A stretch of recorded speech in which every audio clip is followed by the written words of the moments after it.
Hello friends, तो आज हम जानेंगे श्रापित सागर की कहानी जो हमें सिखाती है सच्चा प्रेम हर बाधा को पार कर सकती है। सागर की लहरें शांत रात में चांदनी के प्रकाश से चमक रही थी।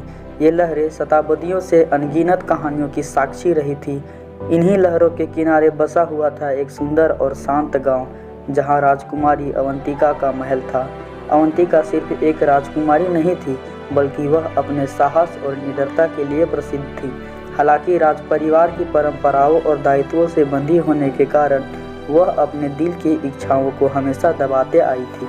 वहीं दूर और गांव का साधारण मछुआरा आदित्य था। उसकी आंखों में सपनों की चमक थी और दिल में बेमिसाल निडरता। वह समुद्र को अपनी पहचान मानता था। उसका सबसे अच्छा दोस्त कैलाश था, जो मजाकिया और चालाक था।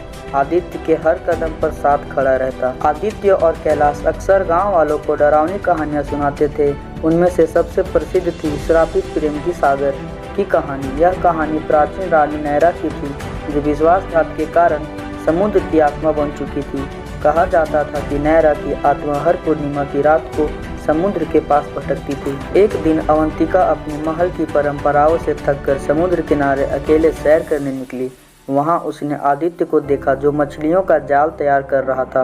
उनकी पहली मुलाकात साधारण थी, लेकिन दोनों के दिलों में एक अनकही खिंचाव महसूस हुआ। आदित्य का उत्साह, उसकी सरलता और उसका बेखौफ अंदाज अवंतिका को आकर्षित करने लगा।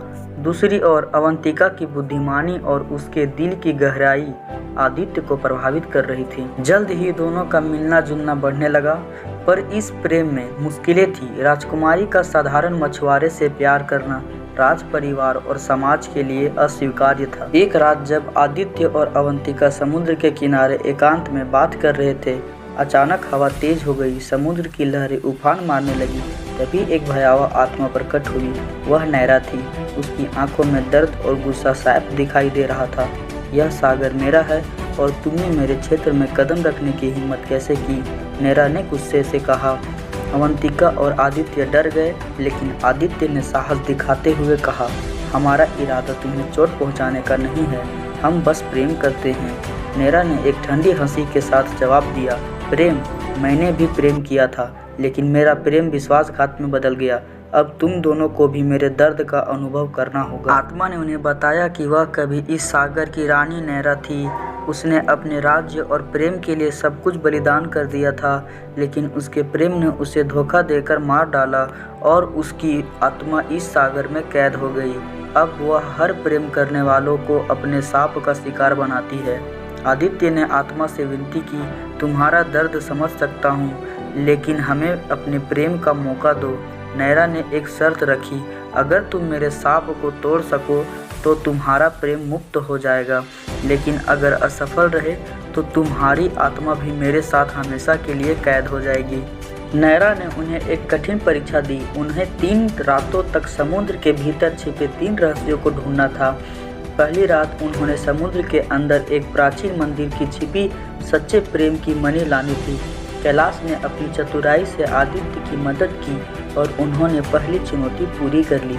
दूसरी रात उन्हें संपन्न का दीप लाना था, जो सिर्फ उसी व्यक्ति द्वारा जल सकता था जो निस्वार्थ प्रेम करता हो। अवंतिका के प्रेम और बलिदान ने यह कार्य पूरा कर दिया। तीसरी रात उन्हें आत्मा का आईना खोजना था, जिसमें नैरा का असली अतीत दिखाई देता। आईना ने दिखाया कि नैरा का प्रेम उसे धोखा देने के लिए मजबूर हुआ था, क्योंकि उसकी रियासत पर हमला हो गया था।